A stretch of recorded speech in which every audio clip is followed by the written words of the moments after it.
Hello, everyone, and welcome to the Broward Center for the Performing Arts. My name is Tammy Holder, and I'm the artist in residence here at the Broward Center. I'm standing here in the beautiful Amatero Theater to tell you about a show that you're going to see. Do you like stories? Do you like music? Well, you're going to love this show. The name of the show is Aesop, Bops. Aesop was a man who lived thousands of years ago, and he told stories that almost always had animals in them, and they always taught us a good lesson. Aesop Bops is a fun and exciting musical adventure where we explore some of Aesop's stories, such as The Lion and the Mouse, The Turtle Shell, and The Fisherman's Wife, all through story and song. Before you see the show, we're going to meet my friend Carrie Sue. Carrie Sue is a teaching artist and a storyteller. She's going to lead us through a fun workshop where we explore the art of storytelling, and then she's going to share one of her favorite stories. So let's join Carrie Sue as we get ready to watch Aesop Bops. Thanks, Tammy. Hello, hello, hello. Good day. Hola, hola, hola. Buen día. Hello, hello, hello. Ven conmigo, come with me. El mundo veremos, the world will see. Todo dentro de un cuento, all within a story. My name is Miss Carrie Sue, y tengo cuentos y canciones, and I have stories and songs for all of you. Yo soy cuentista, cuentacuentos, a storyteller.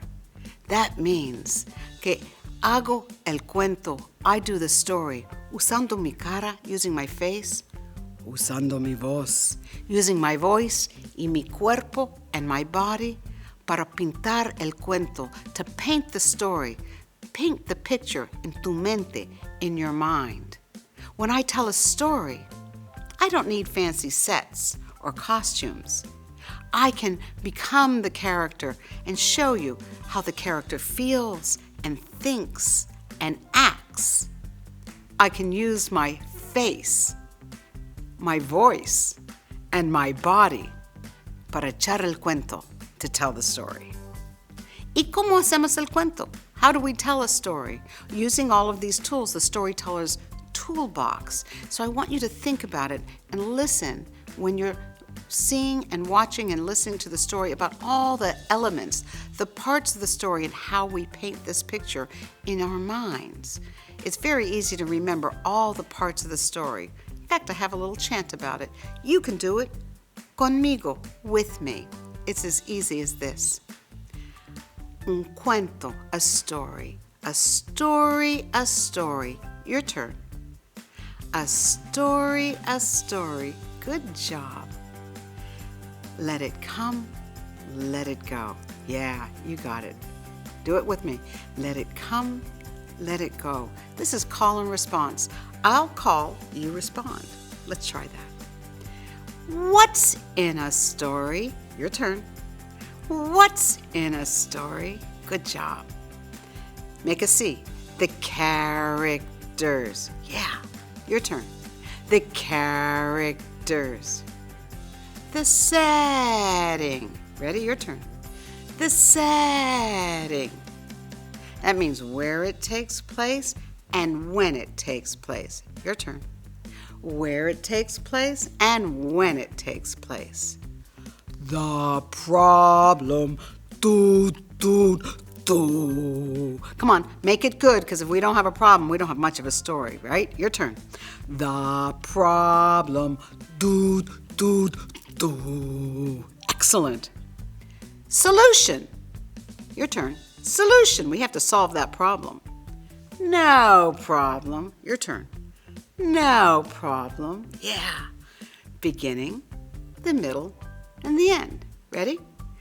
Beginning, the middle, and the end. A story, a story. Your turn. A story, a story. Let it come, let it go. And so I talked about the storyteller's tool, my face, my voice, my body. How would we use that to set the scene, the setting, where it takes place, and when it takes place? Or introduce the characters and make them come alive? So what we use is what I call our tools. My face. For example, if I was feeling kind of scared, like there's a little mouse and there's a great big lion, I might look like that. My voice. Well, how would my voice change? Well, if I was that little mouse, I might sound really teeny tiny, right? But I want to make sure you could hear me, but I would still be teeny tiny. And what if I was roaring like the lion? Then I might sound like this, even when I'm very, very happy. And I want to use my body as well, because if I put the words and the feelings and the emotions in my body, it will help me feel it and see it, and will help my listeners feel and see it as well. So if I were walking through the mud, or crawling through the desert, or walking through the forest, I would want to see how my body felt with it. So if I was a tiny little mouse, I might get little like this. My paws might be up here. But if I was a turtle coming out of my shell, I might look differently. So we want to use all of our tools when we're telling a story.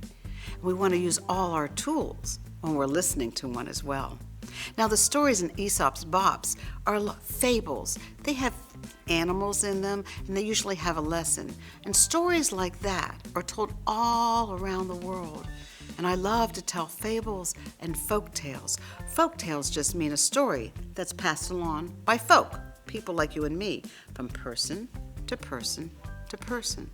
Like this one that comes from Latin America. I've heard versions of it told from Mexico, where I learned it, to Cuba, Nicaragua, Colombia, El Salvador, and probably every country throughout Latin America. It's been passed along from place to place.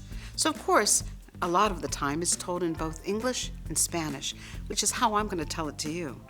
But to get ready, tenemos que preparar. We have to prepare. So open your ears, open your minds, open your eyes, open your hearts. Pretend you have a flower right in front of you. We have great imaginations. I know you can do it. And all of our flowers are beautiful and smell very sweet. Everybody, take your flower. That's right there in front of you, and smell it. And now we're going to pretend that we have a candle right in front of us, and we don't want to spit on the cake, do we? So we're going to blow very slow and straight. Smell your flower. Blow your candle. Huele la flor. Sopla la vela. And now we're ready. Había una vez, once upon a time, there was un gallo, a rooster. Now, this rooster, he speaks Spanish. In English, well, we all know what a rooster says. A rooster says, cock-a-doodle-doo. But as I said, this rooster speaks Spanish, so he doesn't say cock-a-doodle-doo. No, gallo, rooster, says, kikiriki, kikiriki, kikiriki. And he loves to sing. Oh, yeah, just like you and me.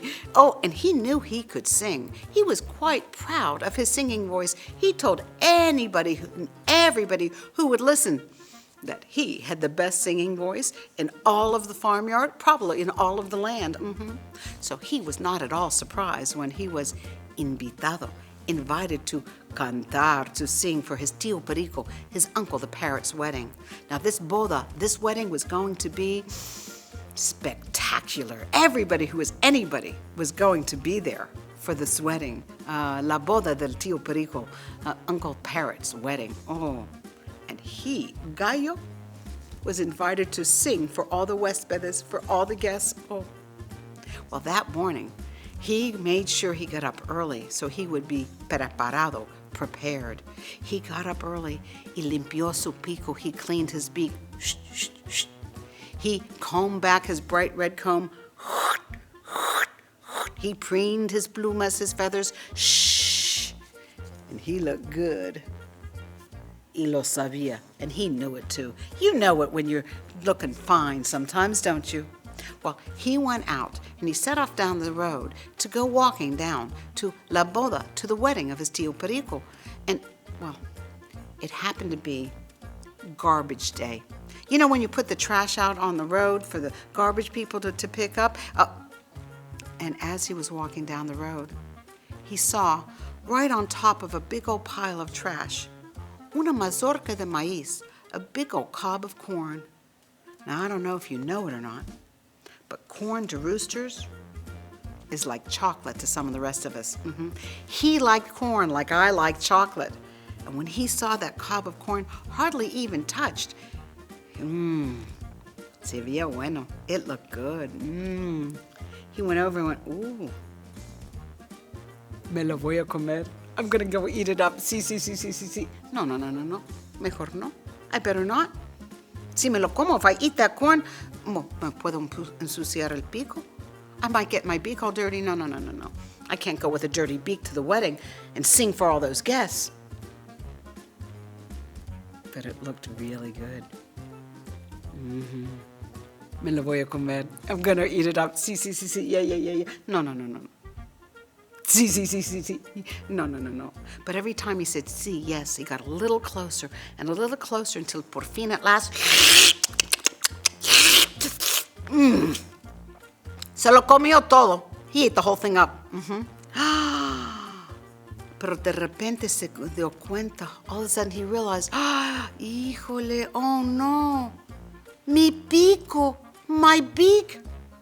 I have corn juice and threads all over it. Oh, I got my beak all dirty. No.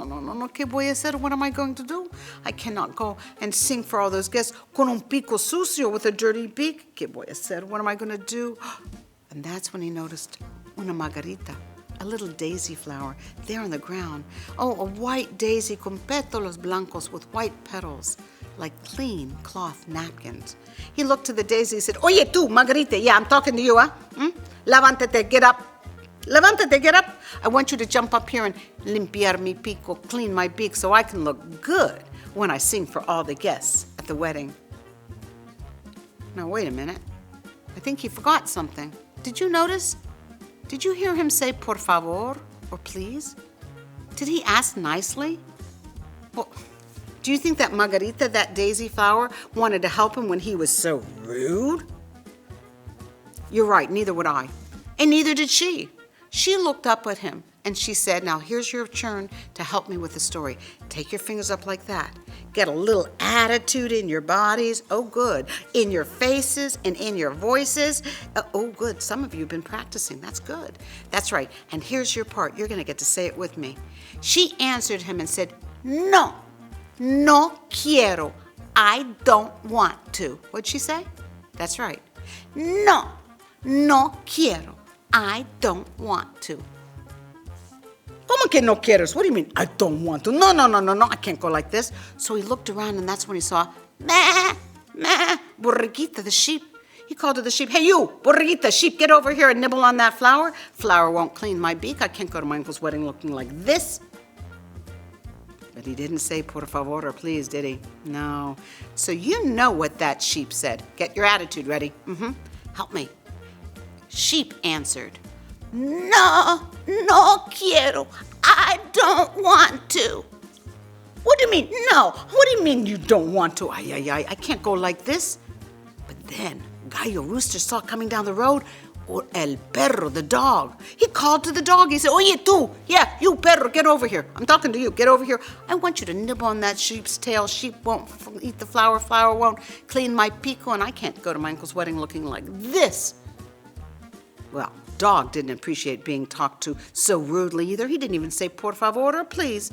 And you know, he practically barked back his answer. Ready? A little attitude there. He said, No quiero. I don't want to. What did he say? Ready? No quiero. I don't want to. Oh, ¿qué voy a hacer? What am I going to do? And that's when Gallo Rooster saw on the ground un palo, a stick. He called to the stick. He said, Oye, tú, palo, yeah, you down there on the ground, stick, get up here. I want you to go and hit that dog.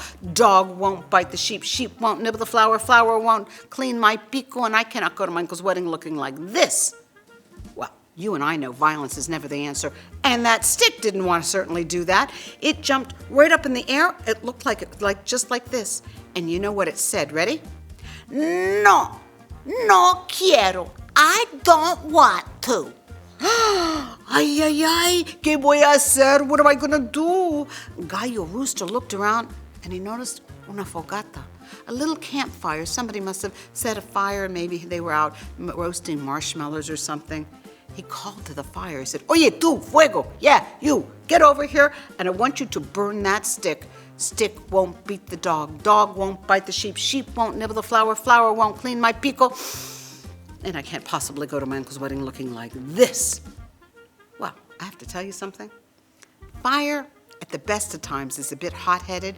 And when you speak rudely to it, ooh, it doesn't like it at all. It jumped up.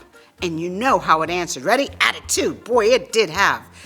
No quiero. I don't want to.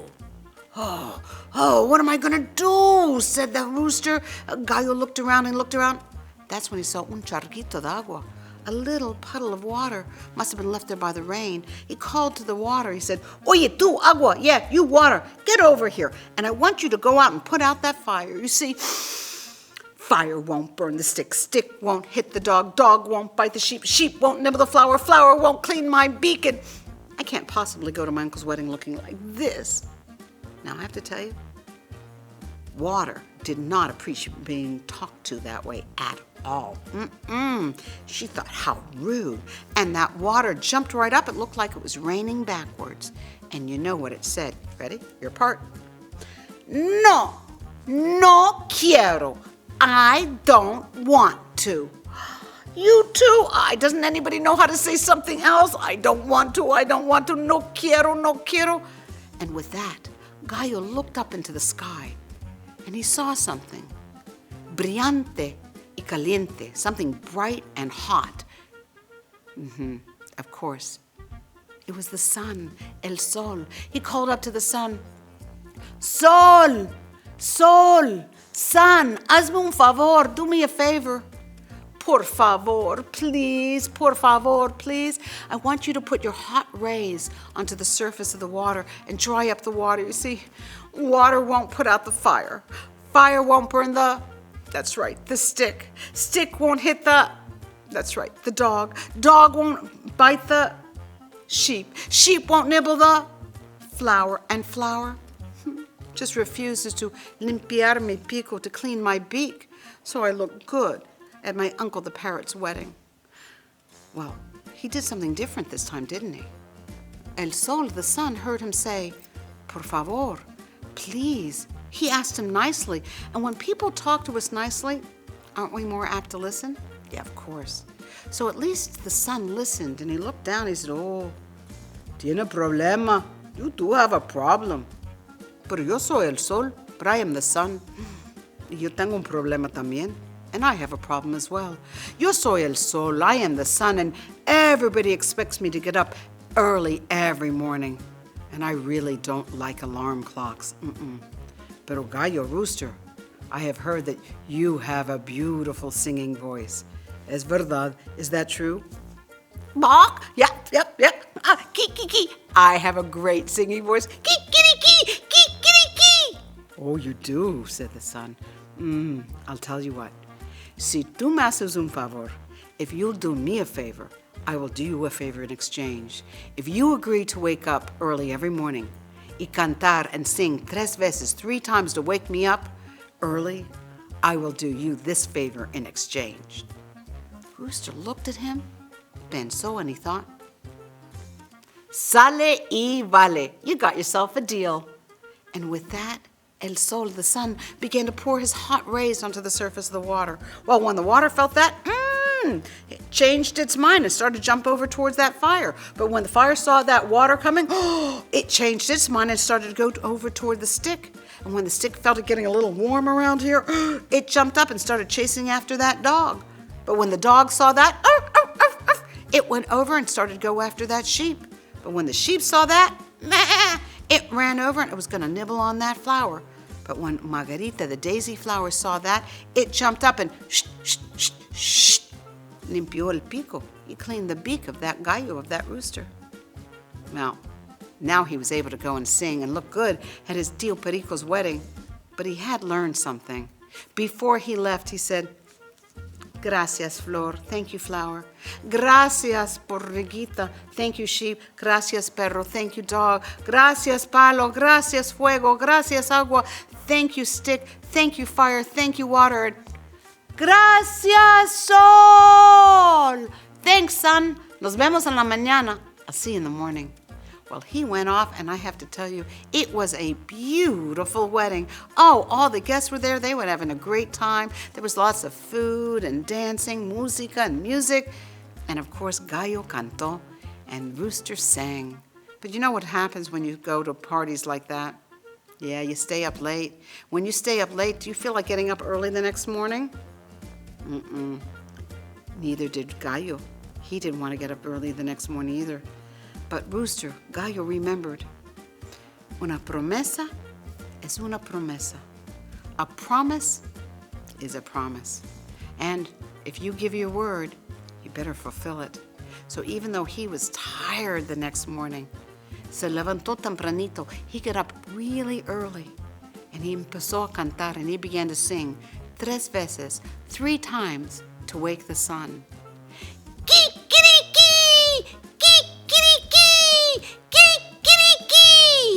And do you know, roosters all over the world have been doing it ever since. And now, you all know why. So, you saw how I used my storyteller's toolbox, my techniques, my different ways of making the story come alive. So when you're watching Aesop's Bops, look at the storytellers in the show. Look and see how they use their faces, how they use their bodies, how they use their voices to create the characters, to help us see and paint that picture and make it all come alive. All you need to do, whether we're listening to a story in Aesop's Bops, from me, your teachers, or your parents, is to open our ears, open our eyes, open our imaginations, and look how we make the characters come alive, how we can see the setting. What is that setting? Where it takes place? And when it takes place. When you're watching the show, think about those things. How we're using all of this and we can see it, and what the characters feel like and what they're thinking and how you know it. Put your story detective hats on and enjoy the show. Thank you so much for joining me today. Thank you, Carrie Sue. That was really fun. I hope you all enjoyed exploring the show before we watch it. Teachers, be sure to check out our study guides to keep the learning going as we take our arts activities and combine them with your academic standards. Thank you for joining us today, and we hope you enjoyed this performance of Aesop Bops.